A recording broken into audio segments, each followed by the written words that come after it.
The man who called himself Alex is back with another review. This time, for Robert Jordan's The Great Hunt, Book 2 of The Wheel of Time.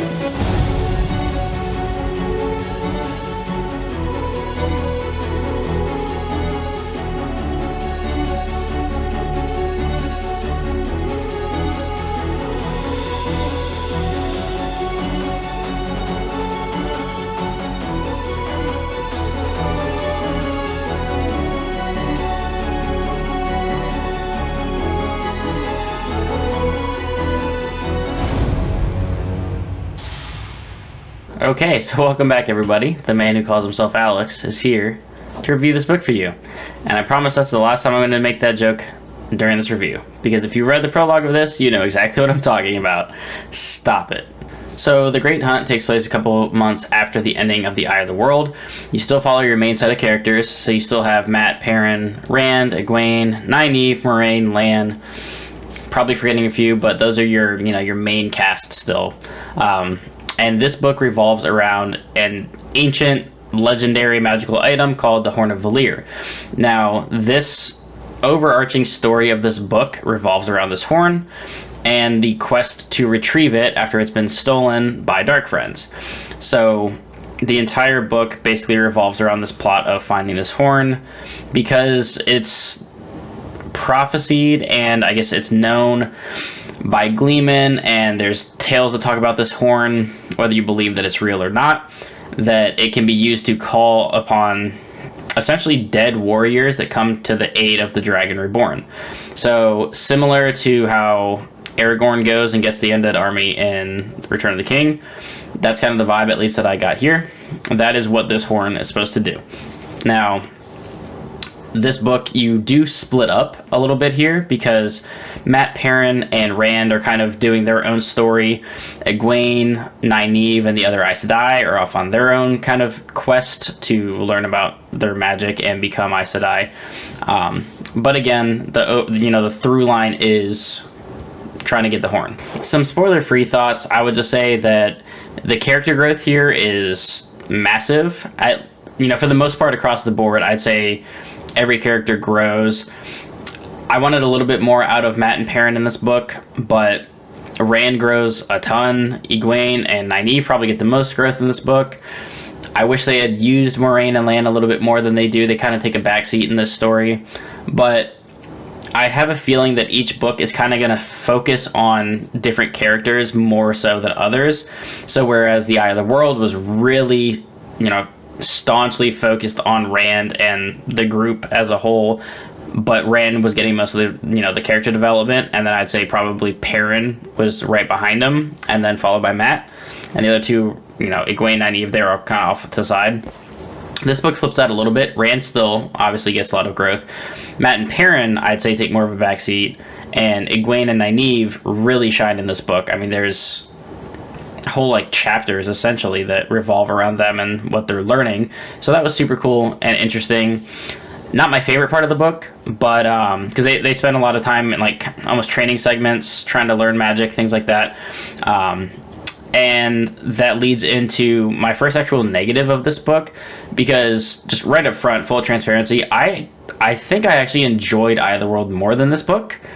The ending of this book was fantastic, and maybe that'll tip the scales a little bit, but the end of Eye of the World was also fantastic, and I feel like I just was more invested in book 1 than book 2, but the way that this book ended, I will probably just continue being engaged in wanting more of this story. But to my first negative that I want to mention is the pacing.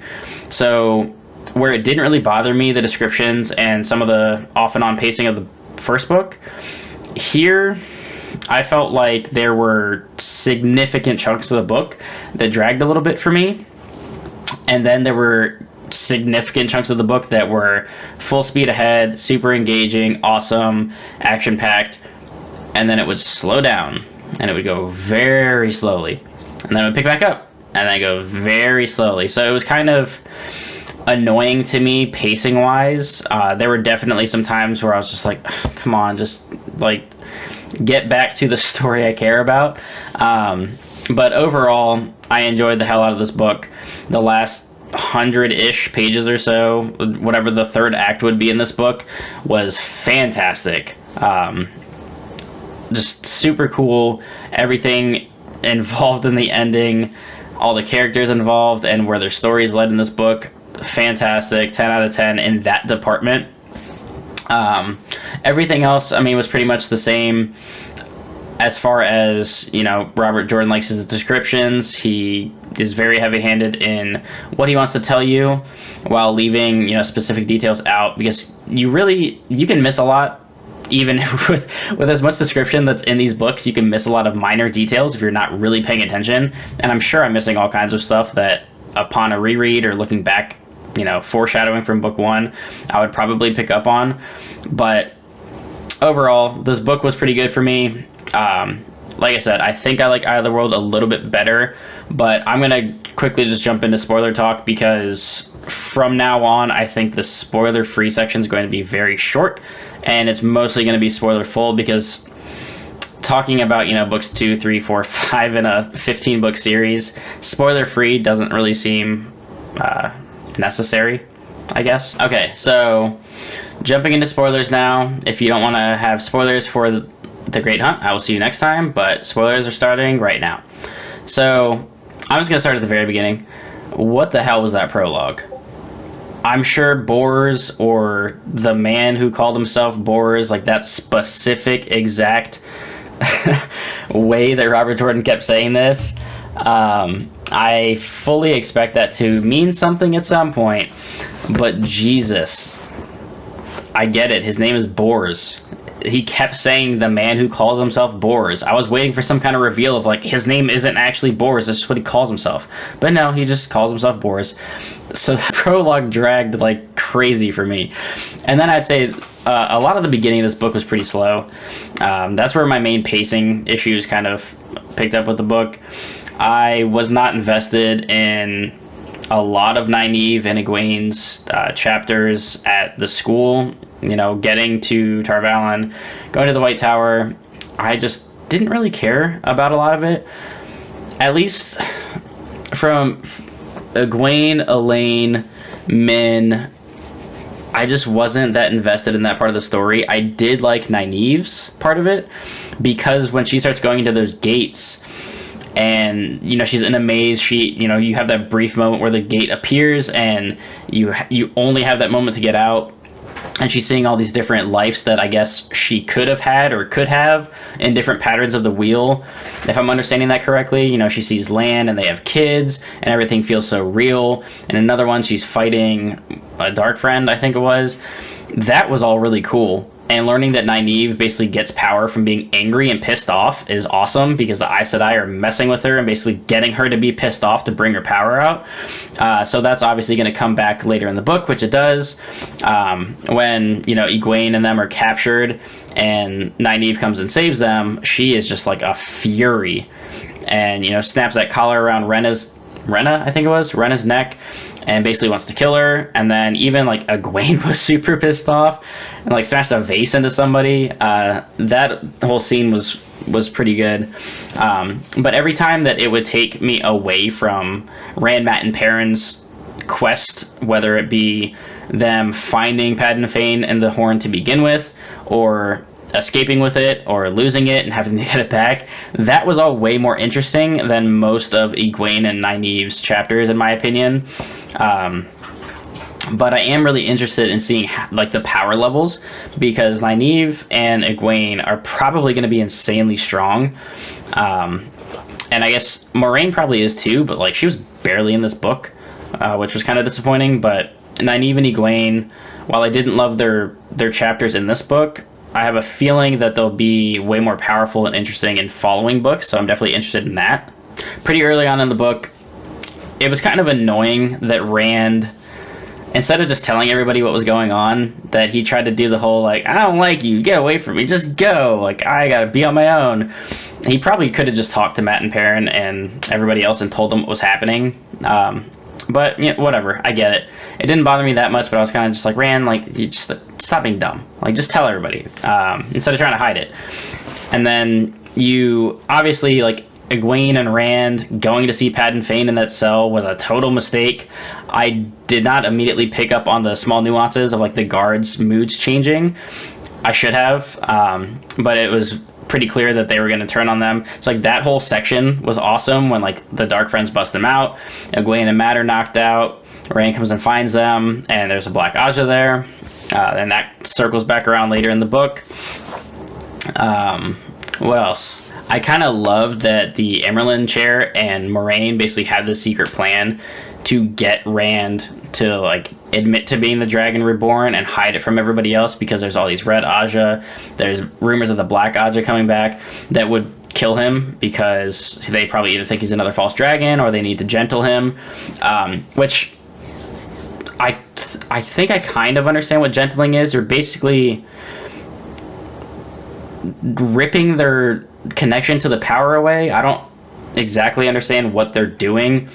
I'm just wondering what exactly the gentling process is. I think one of the coolest parts of this book, and I was super confused at first what was going on. I think I understand more now what was happening. But when Rand, the Sniffer, Huron, and Loyal, I think that was everybody, because I think Matt and Perrin stayed behind. When they accidentally portaled using the stone, and we're in, I guess, a different timeline or like a different possible weaving of the pattern. I don't know exactly what that was. I think it was explained as like, this is another outcome that could be possible, or is it a multiverse where like this world also exists in this timeline where the Trollocs and the Dark One won and everything's crappy. But they, of course, meet Selene, which immediately I'm just like, Rand, stop thinking with your cock. She's clearly gonna be evil, and she's just, overly nice to him, overly sexy. He's thinking with the wrong head, just constantly like, oh my god, I could love this girl, but what about Egwene? But oh my god, she's so pretty. And she's just like, think of glory, think of the horn, like, you need to rise. I'm like, dude, do you not get it? This random beautiful woman finds you in an alternate dimension or timeline and is just like falling head over heels for you and praising you and wanting you to be mighty and take the horn for yourself and, use your powers. And she's trying to get you to use the power and use the portal stones. Like, every alarm bell should be ringing in your head, you idiot. But it was awesome that to get them out, he channels the power and really hones in on the teaching from his dad to focus on that fire and just like shreds, it was like 5 Grolm with his arrows, and then channels the power, gets them back to the world they're supposed to be in, not where he wanted to be, but he gets them back. And then just like every chance that Selene gets, she's just like, Rand, you need to be great. Like, you should take the banner, you should take the horn and blow it, and you should lead everybody. And he's just like, no, I don't want to. Like, shut up. And she's just like, no, but you need to. And he's just like, oh my god, you're so pretty. He should have seen something wrong with that, but he's a dum-dum. And like I said, he's just too focused on pretty girl giving him attention. Which obviously she comes back and she's Lanfear and reveals herself to Min while Rand is unconscious, and Min's just like, who's this? But so that's going to be terrifying that, for 2,000 years these Black Aja Aes Sedai have not been around, and they're back. And I think at one point Moraine says that there's 3 seals that have been broken now, and in the Dark One's cell, whatever he's kept in, so that's not good. But Rand, just use this head next time, okay? I wasn't surprised that Tom Marilyn was alive. I was surprised that he is some kind of like ninja assassin warrior person, because like they find him and he's like, hey Tom, it's you, like, come back on us on our quest with us. He's just like, no, I'm good, I'm just gonna do my gleemen thing, I've got my girlfriend helping me out. And then she gets killed, and he like stabs a bunch of people, and he's like a super badass warrior. Like, that's awesome. Now get back on the quest, because I liked you from the first book. Like, I want to see more of that. So I don't know where he's gonna come back into play with this, but I'm glad that he's back, because he's probably going to come back in later books and play a bigger role. At least I hope so, because he's super cool. Oh, duh. Speaking of Rand, which I skipped over, when they're chasing Padan Fain and Selene convinces him to use the stone, and he jumps them, but like it malfunctions because he can't control the power, and it's that whole like flicker scene that he says flicker like 45 times. I didn't exactly know what was going on at first, because like he's seeing all these different lives that he lived or could live. I just thought it was like variations of what could happen based on his decisions. I don't know if I'm understanding that correctly, but like he lived multiple lives through these months that it took them to travel to Tommen Head. You know, he sees one where he married Egwene and they have kids, and he's seen other ones where there's like destruction and death and darkness. Just all these different lives that I assume that's either that could be an outcome, or did I misinterpret that? Was that him as Lews Therin, because he's basically a reincarnation of Lews Therin as Rand al'Thor? Was that actual previous lives that he's lived, or were those actual outcomes that happened? I probably need to reread that, or if somebody can tell me in the comments what exactly that scene was. That was super cool. Either way, whether it's like potential outcomes or that's actually him seeing different lives that he's led, either way, that's really cool. I do like the sort of expansion on the magic system. So Rand obviously has to use the power a lot in this book, and he's so worried about going crazy, but he is the Dragon Reborn. So everyone's like, you have to, you know, kind of hone your skills and learn to control this, because you are the savior. And yeah, you're probably going to break the world, but like you need to do this. So like his power level goes up. He's learning a little bit more about what he's able to do. And then the girls, like I said, Nynaeve, Egwene, Elaine, Min, all going through the school. They're learning more about their powers. So they're probably going to be super OP a couple books from now, assuming that Aes Sedai, you know, are as strong as I think they are. But a lot of them don't seem to fight, so we'll see. I want to see them in battle. I know the Shan-Chan were basically like using Aes Sedai as prisoner warriors, but I want to see just like Moiraine, Egwene, Nynaeve, just like badass warrior woman lineup, just like shooting fireballs at people and just like raining chaos down. That's what I want to see. The horn was used in this book. Hopefully you're able to use it again, because otherwise Matt done goofed. But it's for the final battle, or the great battle, whichever way they say it. Hopefully they can use that again, because if not, that's not good. But speaking of the horn, the ending of this book, holy shit. I was leading up to Falm, sorry if I'm saying that wrong, leading up to them all converging on that spot and having this big epic battle and like the conclusion to this book. Again, like I wasn't loving the Egwene and Nynaeve part of that, and then when they all kind of converged, I was like, okay, this is gonna be sweet. And just that whole battle, Matt using the horn, and then Arthur Hawkwing and all of them showing up, and they're like, what's up, Lews Therin? He's like, I'm Rand, stop. That part was funny. And then what I loved about this scene was, obviously Ba'alzamon comes back. Like, he's probably going to keep doing this. Every time something happens, he's going to come back. And he's just getting stronger and stronger as the seals are broken. So, obviously, him and Rand are going to have many more battles. But when they started fighting, and when Rand notices that, like, every time he got advantage, the army from the Horn got the advantage, and then when the Dark One got the advantage, Shan-Chan were pushing them back. So that back and forth was super cool. And then learning that Rand was actually fighting him up in the sky. I don't know if... The way I'm picturing it is like... It's almost like a projector up on the sky where you're just seeing them kind of fighting in like flashes of lightning across the clouds, as opposed to like physically flying and fighting each other. So the way I saw it in my head, I think is how it was supposed to be interpreted, and it's super cool. And then the callback to Rand, you know, sheathing the sword to take, you know, the stab from Ba'alzamon so he could then turn around and stab him in the heart and win again. That whole scene was just dope. And that really picked this book up for me, because I was kind of up and down on this book at times, and then the final 100 pages, that final showdown, everything about the end of it, Rand finally accepting that he's the Dragon Reborn, just everything is super cool with that now, so I'm like fully invested. I hope it doesn't slow down too much after this, because I don't know exactly how this is going to lead to the final confrontation with whatever the Great Battle is and with the Dark One. But since Egwene and Nynaeve, I think they said they have to end, or not end, they have to go back and train more. Obviously, they're not fully trained. So I really hope the next book doesn't spend hundreds of pages of them training again, but I don't really know what to expect yet. I still think I liked the first one a little bit more, just because, you know, you're introduced to all these characters, the world, the Dark One, the Trollocs attack. It felt a little bit more fun to me.